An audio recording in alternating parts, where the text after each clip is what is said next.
What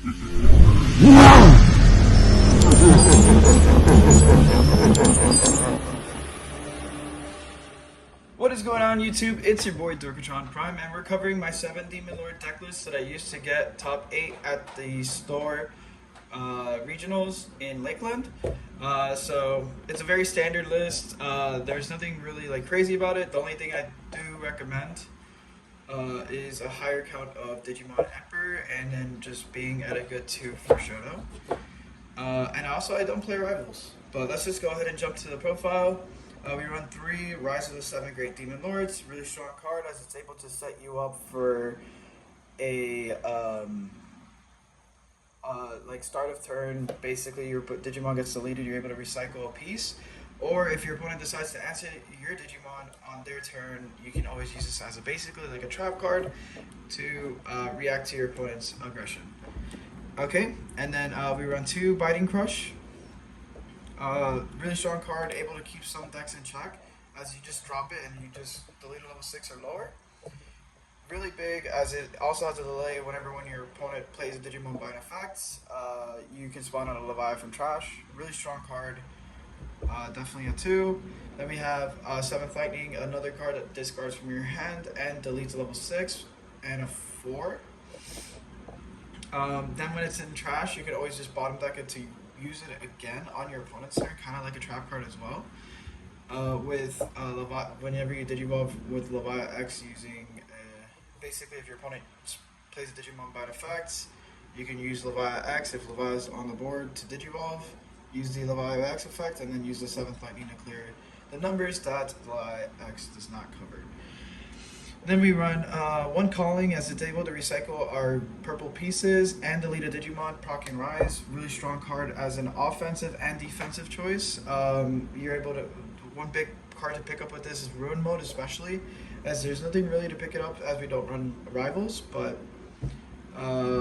we work with what we got. Then we run 2 Mist Memory Boost. Mist Memory Boost, a really strong card as you're able to use it in the early game, so you can gain memory throughout your game and put yourself in a position to play more cards, especially the early game, and while setting up your trash and replacing itself when you draw. Then we run 4 Digimon Emperors. Emperor is a really strong card.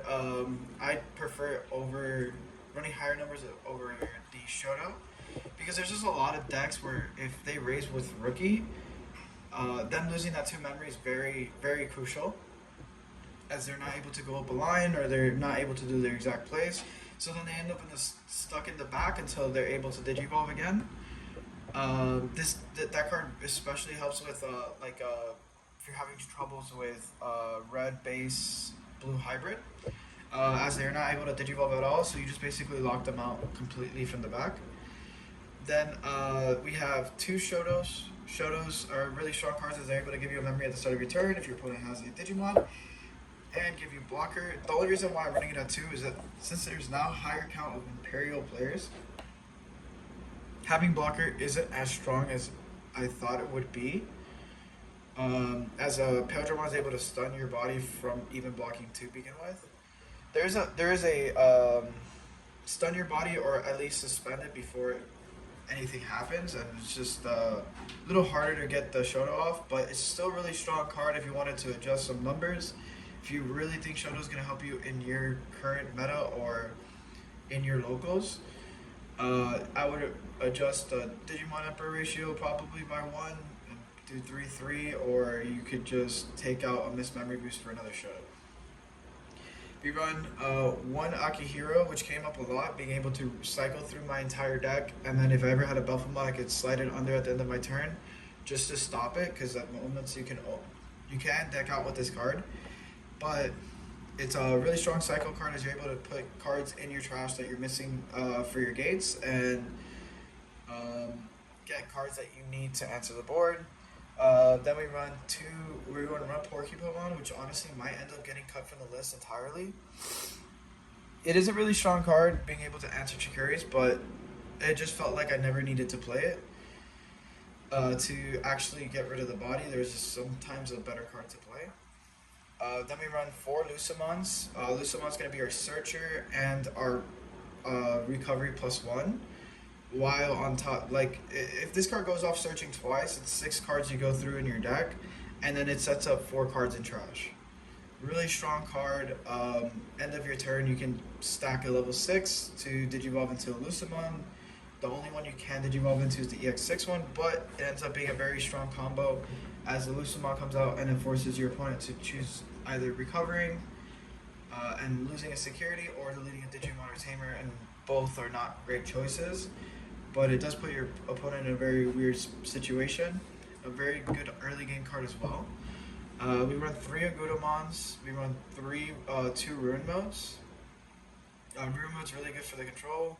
Agudamon is our game win condition. Then we run 1 Lucamon Chaos mode because it's always good to directly target your opponent's key issues.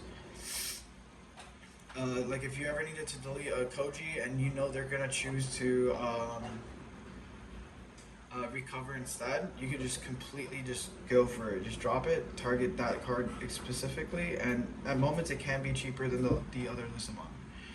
Then we run the 4 of EX6 Lucamon. 4 of EX6 Lucamon is going to be able to drop, have your opponent make a decision, Digimon or Tamer or security. You recover, your opponent recovers, and you lose a security. Card is really strong, especially for the trap-like effect that it has on your opponent's turn and on your turn.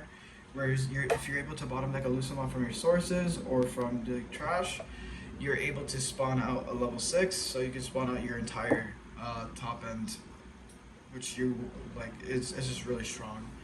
Card is honestly, I think, the card to look at, especially at higher numbers, because it just does so much for the deck. Then we run 4 Byazomon for the D-Digivolve, really nice. It has Rush, really good.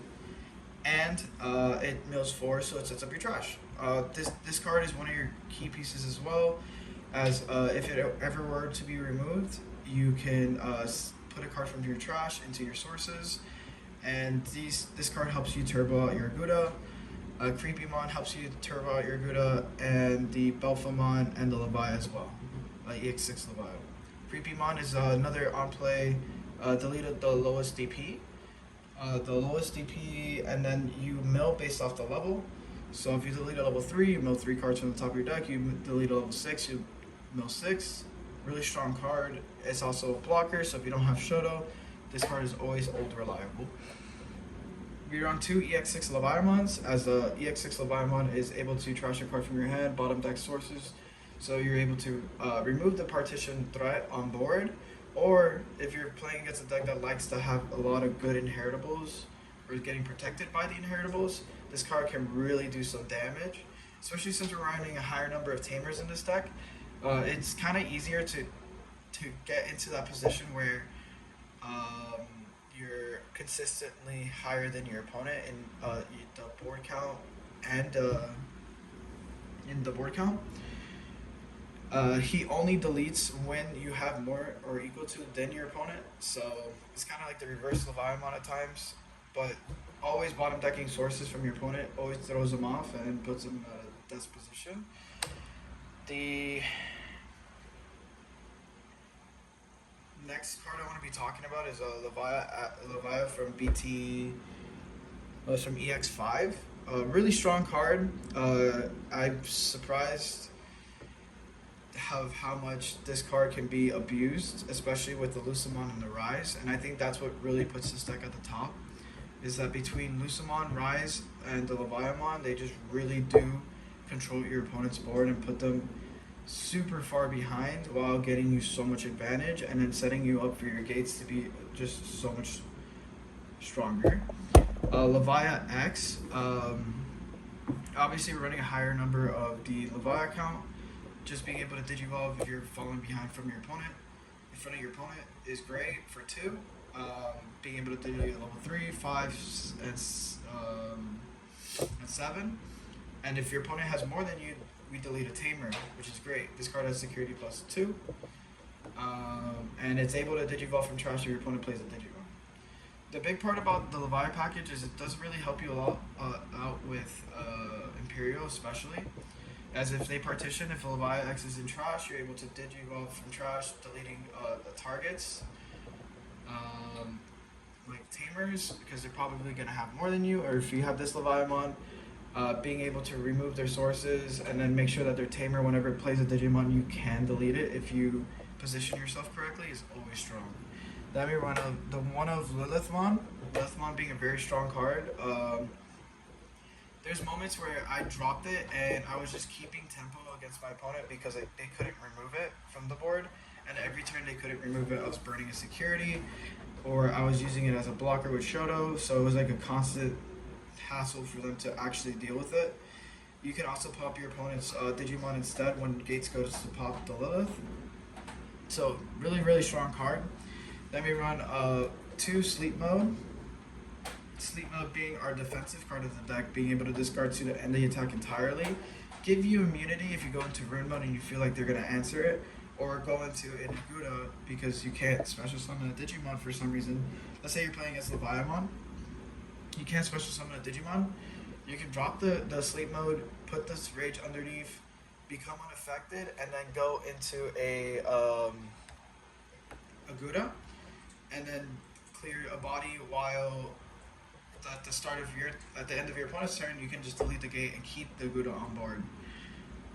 Another key play I saw to do is against like Imperial especially, if you're able to get out Shoto, give Sleep Mode blocker, they can't suspend it off the Paildramon effect, so you're able to block the initial Paildramon. And then you can also use it to for the Akahiro to delete a level 6 Digimon. It's a really strong card. You basically with Shoto, it's a blocker that ends an attack. It's really strong.